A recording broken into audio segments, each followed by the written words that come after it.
चले मेरे साथ बोले, भारत माता की, भारत माता की, वंदे। अभी 15 अगस्त आने वाला है तो अभी से खून गर्म होना शुरू हो गया है। ये जज्बा हमारे भीतर 365 दिन जीवित रहे, क्योंकि हम उन्हीं ऋषि ऋषिकाओं की, वीर वीरांगनाओं की संतान हैं। उन्हीं का खून हमारे भीतर है, शौर्य का, बलिदान का, शक्ति का, भक्ति का, अहिंसा का, प्रेम का, समर्पण का। और आज इस मंच पर इतनी महान आत्माएं, जिनके दर्शन करने मात्र से एक प्रेरणा मिलती है, उनकी उपस्थिति, उनका यहां पर होना, वह हमारे लिए बहुत बड़ा सौभाग्य है। पूरा देश नहीं, पूरी दुनिया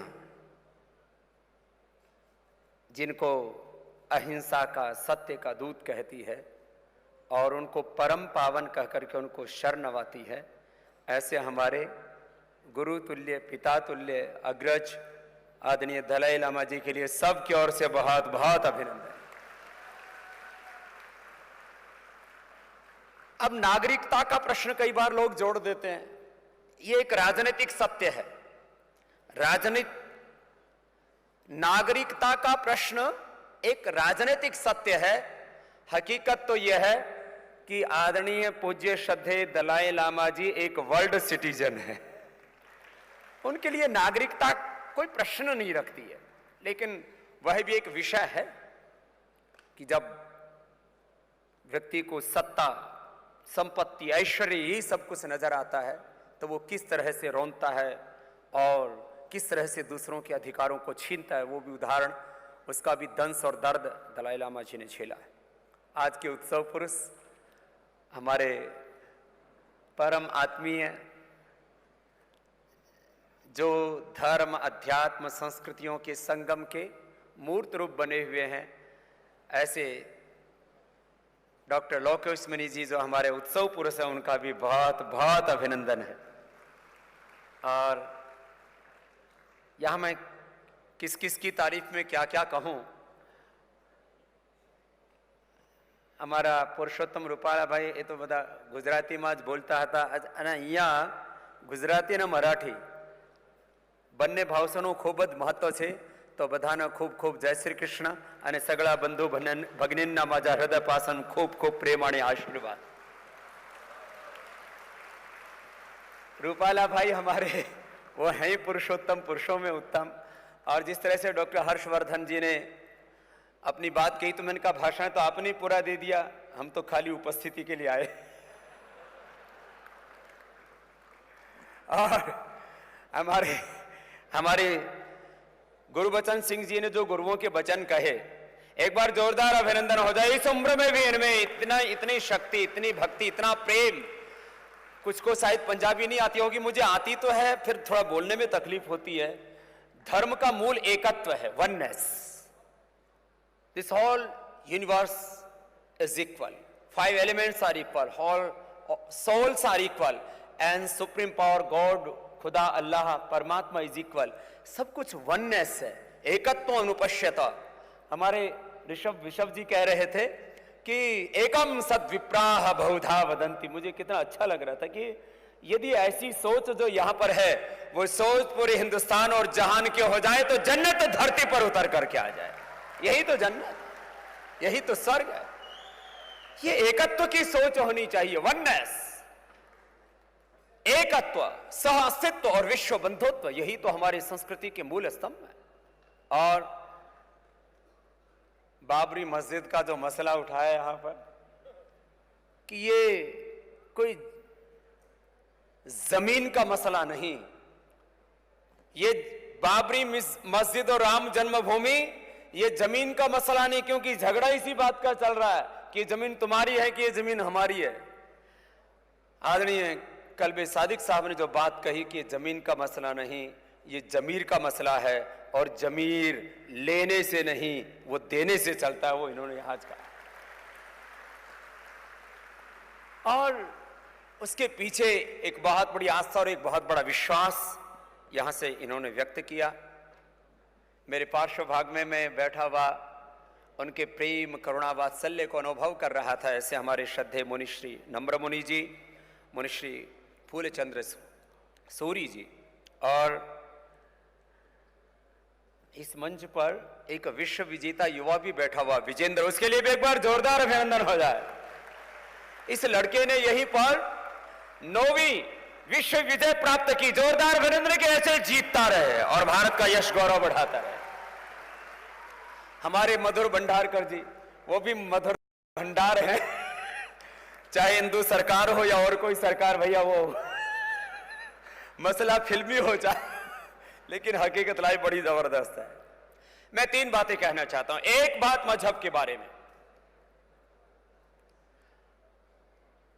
बहुत पुराना संबंध है दलाई लामा जी से भी। पतंजलि योगपीठ के उद्घाटन पर मैंने उनको बुलाया, तब भी उन्होंने एक बात कही कि भारत हमारा बड़ा भाई है, भारत हमारा गुरु देश है, और भारत हमारा ही नहीं, भारत विश्व का गुरु देश है। क्या सिखाया भारत ने? अहिंसा, सत्य, प्रेम, करुणा, सेवा, सद्भावना, और यही स्पिरिचुअलिटी है। आध्यात्मिकता को सभी मजहब मानते हैं। हमारे मुस्लिम भाई, हमारे क्रिश्चियन भाई, जैन, बौद्ध, हिंदू, और हिंदुओं में नाना मत पंथ संप्रदाय, जब अहिंसा को सब मानते हैं, सत्य को सब मानते हैं, सेवा को सब मानते हैं, समर्पण को सब मानते हैं, अपरिग्रह को सब मानते हैं, संयम सदाचार को सब मानते हैं, तो भेद कहां है? भेद मान्यताओं का नहीं है, भेद मूल्यों, आदर्शों, परंपराओं का भी नहीं है। भेद तो खाली एक किसी महापुरुष से कोई परंपरा चली आई, उसको किसी ने टोपी ओढ़ के, कोई एक वेशभूषा पहन करके निभाया है, किसी ने उसको कृपाण और पगड़ी आदि के माध्यम से निभाया है, किसी ने उसको भगवा वस्त्रों से निभाया है, किसी ने और थोड़ा सा हल्का सा रंग परिवर्तित हुआ है। दलाई लामा जी के और हमारे तो कपड़ों में भी ज्यादा अंतर नहीं है, ये तो वस्त्र का भी फर्क नहीं है। हम जब ये रक्त वस्त्र लेते हैं, भगवा वस्त्र लेते हैं, उससे पहले श्वेत वस्त्र ही पहनते हैं। जब ब्रह्मचारी रामदेव और रामकृष्ण था और बाद में स्वामी रामदेव हुआ, तो पहले आप जैसे ही कपड़े पहनते थे हम, तो कपड़ों में कोई भेद नहीं है। ये तो एक परंपरा है कि ब्रह्मचारी ऐसे वस्त्र पहनते हैं, जैन मुनि ऐसे वस्त्र पहनते हैं, बौद्ध सन्यासी ऐसे वस्त्र पहनते हैं, हमारे सिख परंपरा के ऐसे वस्त्र पहनते हैं, हमारे ईसाई परंपरा के और मुस्लिम परंपरा के ऐसे वस्त्र पहनते हैं। वस्त्रों में अंतर हो सकता है, चरित्र में और विचारों में कोई अंतर नहीं। तो फिर ये भेदभाव तो है ही नहीं। वो बहके हुए लोग होते हैं, वो भ्रमित लोग होते हैं, कंफ्यूज लोग होते हैं, वो जो धर्म और मजहबों के नाम पर कहीं आग लगाते हैं। और इसलिए पूरे विश्व को इस बात पर सोचना होगा। और मुझे लगता है केवल हिंदुस्तान में नहीं, पूरे विश्व में छोटे बच्चों से लेकर के, चाहे वो प्राइमरी एजुकेशन है, चाहे हायर सेकेंडरी या यूनिवर्सिटी की एजुकेशन है, सभी शिक्षा संस्थानों में एक पाठ इस बात के लिए होना चाहिए जहां पर सभी मजहबों के मूल तत्वों का उपदेश उनको सिखाना चाहिए। सभी मजहबों के मूल तत्व, सभी मत पंथ संप्रदायों के मूल तत्व यदि सिखा दिए जाएं, तो ये झगड़ा, फसाद और ये चारों तरफ जो धर्मों के नाम पर हिंसा, तबाही और बर्बादी होती है, ये मंजर खत्म हो जाए। भाई दुनिया में हो या ना हो, बहुत जल्दी ही हम हिंदुस्तान में एक ऐसा एजुकेशन बोर्ड बनाएंगे जिसमें प्रथम कक्षा से ही हम इस सभी धर्म, मजहब, मत पंथों के मूल तत्वों को पढ़ाएंगे और हिंदुस्तान को एक और नेक बनाएंगे। ये काम जल्दी होने वाला है, संकेत में आज कह रहा हूं। दूसरी बात देश की। देश से बड़ा ना कोई धर्म है, देश से बड़ा ना कोई मजहब है, देश से बड़ी ना कोई जाति है, ना कोई संस्कृति और सभ्यता है। देश बचेगा तो धर्म, संस्कृति, सभ्यता, मैं, आप और ये पूरा हिंदुस्तान बचेगा। इसलिए देश से बड़ा कुछ नहीं होना चाहिए। इसलिए राष्ट्र धर्म को सर्वोपरि मान करके, राष्ट्रहित को सर्वोपरि मान करके हम सब जिए कि देश से बड़ा कुछ नहीं होता। और देश में ही सारे धर्म, देश में सारी संस्कृति और सभ्यताएं, सिविलाइजेशन हुए। पहले देश था, बाद में धर्म, संस्कृति, सभ्यताएं यहां पर विकसित हुई। और आज वो जज्बा पूरे हिंदुस्तान में बढ़ रहा है। और अपवादों को कभी भी सामने रख करके किसी बड़े आदमी को कोई बात नहीं कहनी चाहिए। कुछ सिर फिरे मुसलमान भी है, कुछ सिर फिरे हिंदू भी है, कुछ सिर फिरे जैन भी होंगे, बौद्ध भी होंगे और हमारे सिख भाई भी होंगे। सिर फिरे कुछ अपवाद लोगों की बात किसी बड़े आदमी को कह करके और कभी भी समाज में संशय नहीं पैदा करना चाहिए।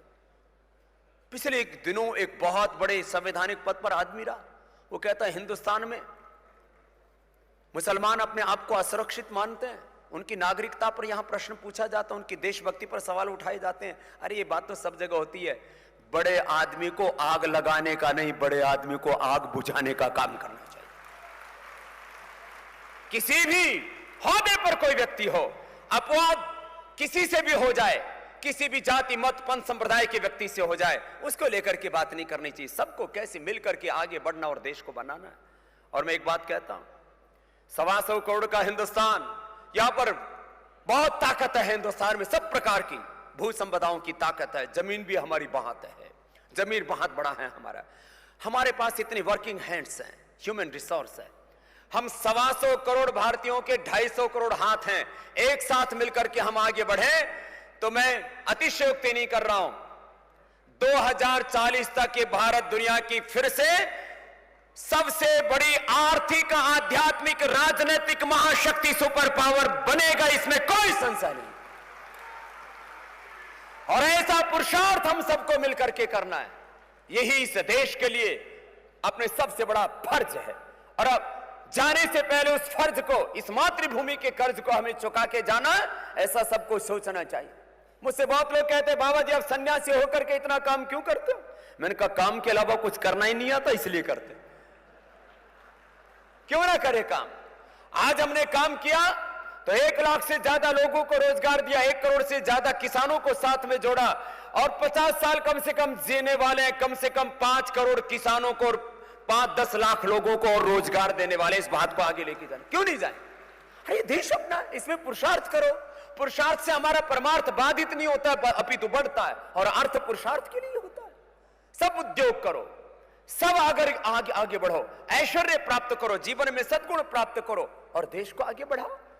अपना देश अपना सर्वस्व जब बन जाता है और उसके लिए हम सर्वात्मना समर्पित होकर के लगते हैं तो काम बनता है। तो ये बात हुई देश की। और देखो जो ताकतवर देश होता है उसकी और कोई टेढ़ी आंख, कोई उसकी तरफ नजरें उठा करके नहीं देख सकता। आज पाकिस्तान हो या चीन हो, क्यों हमको धमकाता है? अरे इनमें औकात क्या है?